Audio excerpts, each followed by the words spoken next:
Welcome, boys, girls, and that technicolored rainbow in between. It is I, your host, Rehash, and come on, Rehash, be reasonable. I already told you no. We're reviewing solo farming in the tower. It makes most sense to have us in a farm setting. Yes, but the plain farming background is so boring. Let's do something exciting like a pirate ship. I have this pirate ship background just waiting. And when we review something that requires a pirate ship background, we'll use it. But for now, we stay in the farm. Stingy Draconequus. Petulant child. This is solo farming in the tower, yay! The chapter begins where we last left off. Theo is trying to make a contract with this guy from Korea. The man is curious as to why the cherry tomato salesman wants to make a contract with him and asks the validity of it, and also what's in it for him. And Theo promises a whole basket filled with cherry tomatoes, which definitely gets his attention. With so many cherry tomatoes on the line, as well as his daughter's respect and love, he gladly accepts the deal, though he wonders who or what he's doing. Theo then responds with, he has to deliver certain items to Senji's family, which definitely puts a pause. He asks who Senji is and what he's doing. And Theo was told by Senji that his involvements on the level 99 must be kept a secret. Theo lies, saying Senji is on the 40th floor and not the highest floor, which is still a great accomplishment because they barely managed to make it to level 39. But to be a solo player on level 40, this definitely gives the guy the wrong impression of Senji as an adventurer. He puts it at the back of his mind for that moment, because he's got a box full of cherry tomatoes, and all he's got to do is deliver something to Senji's family. And so the contract has been sealed. Ah yes, getting minions to carry out your bidding, while holding all the cards of everything they desire. We'll make a good salesman out of you yet, Theo. Wouldn't it be hilarious if at the very end of the series Theo is just the head of all sales and trade? Wanna place money on it? Well, we later cut back to Sejun and the rabbits, as the baby bunnies are building a new house for themselves. A dirt house, but what you work with what you got. Well, now that the mother and father rabbit just kicked all their children out on the curb, saying time to fend for yourselves and leave the nest, they had no choice but to build this makeshift house, and all things considered, it looks rather impressive for what is effectively a sand castle. And now, after Senji praises them, they celebrate their newfound home by having a carrot feast. But Senji notices that the mother and father bunnies are acting quite chummy. Oh, do I see more baby rabbits on the horizon? Only time will tell. But as luck would have it, the time for the seed store has officially opened! Oh, what do we have to work with this time? Let's see, strawberries, potatoes, and lettuce. Potatoes! Go for the potatoes! They are deep-fried goodness! No, go for the strawberries! The strawberries is the superior! Lettuce goes with everything! Choose the lettuce! Well, he first thinks about the lettuce. Yay! But then decides against it. Boo! And he also doesn't go for the strawberries either. Oh, come on! And so, potatoes win! Though they do cause a bit of comedic violence. I suppose that's a consolation prize. Now in possession of the superior crop, bite me! They decide to immediately start slicing them up and start planting the spuds, because there's no time like the present for some potato power. And this makes him think of Theo for some reason, and wondering what he's up to. Well, we later cut to a random town filled with creatures from the tower. I'm assuming this is some sort of supermarket for the monsters. Here we catch up with Theo, who is currently shopping for pots and pans. The dog man tries to get him to pay upscale, but Theo continuously asks for a discount, several times over. And even when the dog man tells him no, he can't go any lower, Theo just drops everything and just walks off, which apparently calls the salesman's bluff, and he managed to get a really steep discount even on top of that. Apparently, even an idiot can be competent at something if there's enough confidence thrown at it. Apparently none of this is actually his technique. It was Senji teaching him how to do it. Effectively, one moron teaching another moron how to be a better moron. But as Theo strolls along with his self-confidence at an all-time high, he notices a familiar face in the distance. An old frenemy. The goblin that scammed him initially. Okay, little goblin, I know you did this earlier, before I even cared about Theo, but now that I do care about Theo, it's payback time! Vengeance will be mine! I'm gonna show you the true power of a dice god!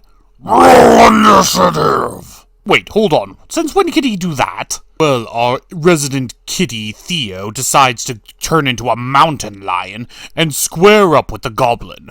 The goblin is actually very surprised to see him, and tries to act all buddy-buddy while he's trying to con yet another wandering merchant. But Theo is having none of it.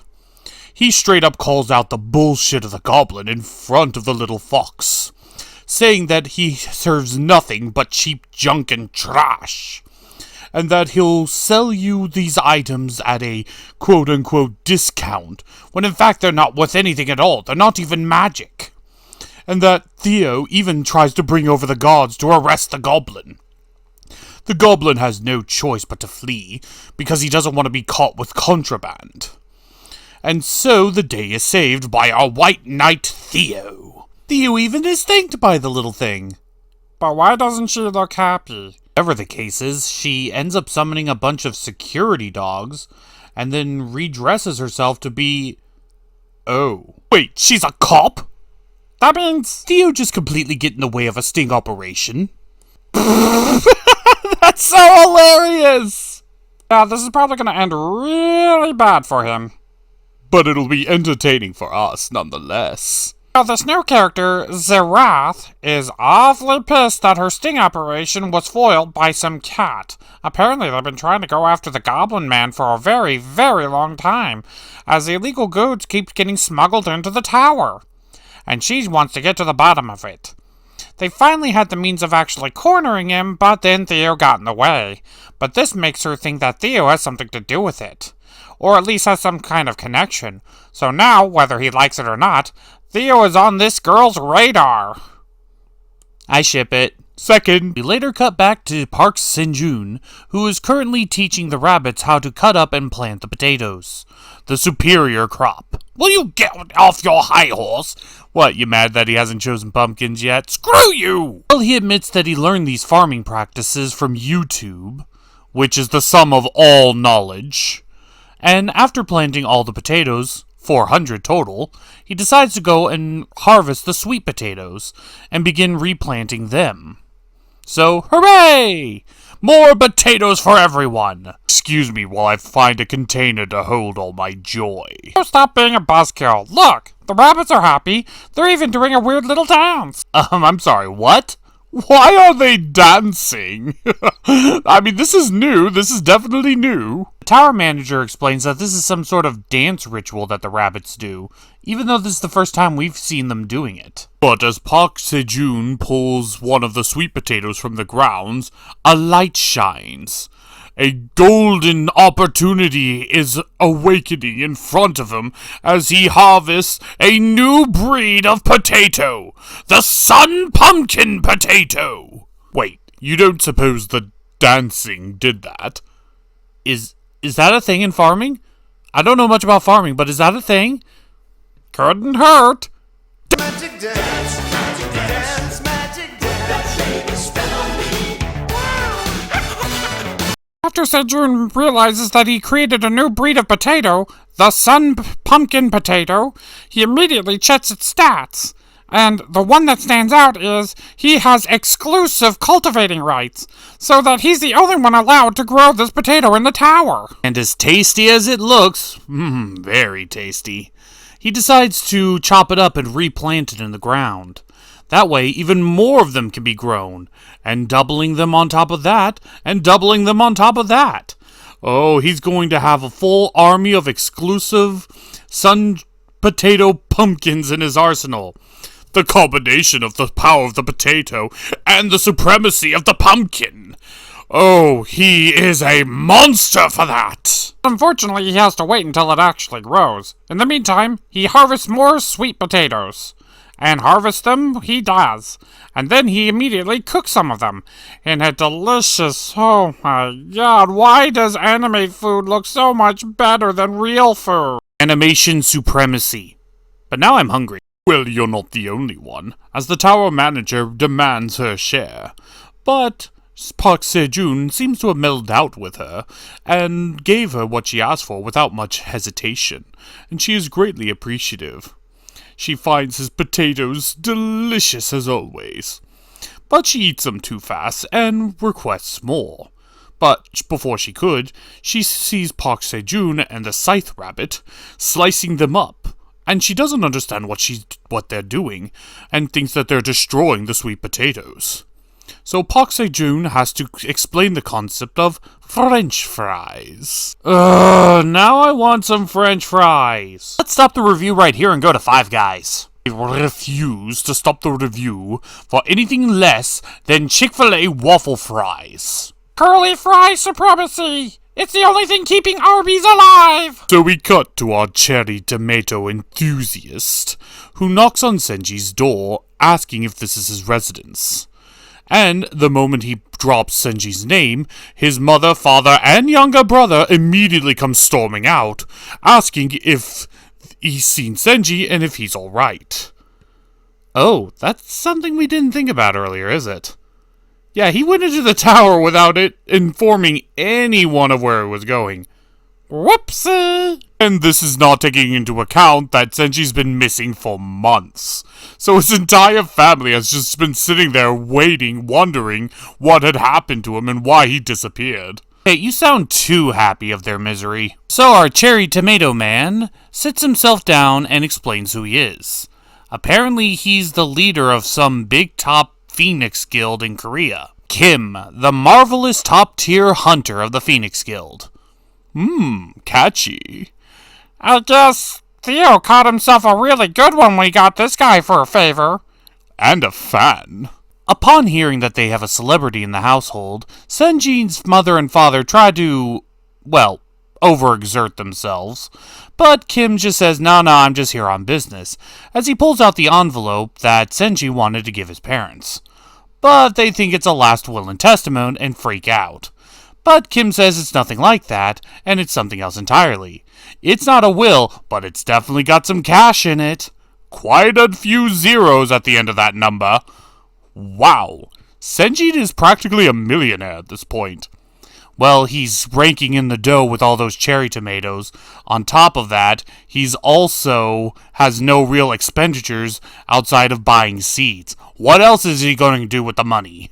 The monsters don't need it. After that, Kim starts asking questions on who exactly Senjin is and why he hasn't been reporting to the guild or where he's been this whole time.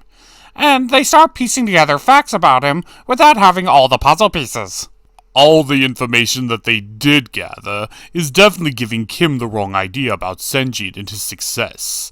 I mean, when you really think about it, a mystery man who comes out of nowhere, isn't registered with their guild or any association, is able to clear floors and go to the higher levels without anyone supporting him, and he still hasn't come back down but is able to rake in the dough and collect material that no one else has been able to collect? Yes. This definitely paints Senji in a very interesting, mysterious light. But with no other information to go on, Kim decides to take his leave. As he leaves, he gets a notification from the tower that the quest was completed. And not only does he gain XP, but he also has a batch of cherry tomatoes for his daughter. So everybody's happy. But there's still one question on everybody's mind. What the fuck is Theo doing to Senji's reputation? And that is just one of the many takeaways from these chapters. Indeed, Theo unintentionally boosting Senji's reputation by leaps and miles is just the tip of the iceberg. Let's talk about the elephant in the room. The Sun Pumpkin Sweet Potato. That was created just on accident. Senji created a new form of plant life by mistake. Do you realize what kind of doors that open for him if he intentionally tries to create more? Then, of course, there's our boy Theo unintentionally getting himself in trouble with the law. It's only a matter of time before they start going into his resources, hunting him down, and trying to do stuff with him, and maybe, just maybe, even find out about Senji on the 99th. Even though they weren't mentioned in these chapters, we have to remember that in the last chapter, I think we got our big evil overlords. Big Pharma! Right, them. I forgot about them. Well, they might serve as an antagonist, but I don't think we have anything to worry about in the meantime. Remember, Senji's name doesn't even appear on his own item list yet. Not until Theo upgrades himself. But you know the moment he does, immediately they're going to act. Of course, that's only if they don't find a way to replicate the cherry tomatoes. If they don't find a way to replicate them, they're going to need Senji to plant for them. So they'll probably use underhanded tactics to get him to work for them. After all, Senji's making a killing on his own. It's so frustrating that this manhwa has me by my tail. I can't get enough. And there's no real stakes. I think we're going to have to find something to help diversify our content. Otherwise, we don't want to be the channel that's exclusively just Journey to Organized Chaos, Dog Night, and reviews of solo farming. I might have something in the works, but in the meantime, I'm Cartoon Gentleman, I'm Rehash, and I'm Decipher. and this has been a Gentleman's Chat. We'll see you all next time. Bye-bye!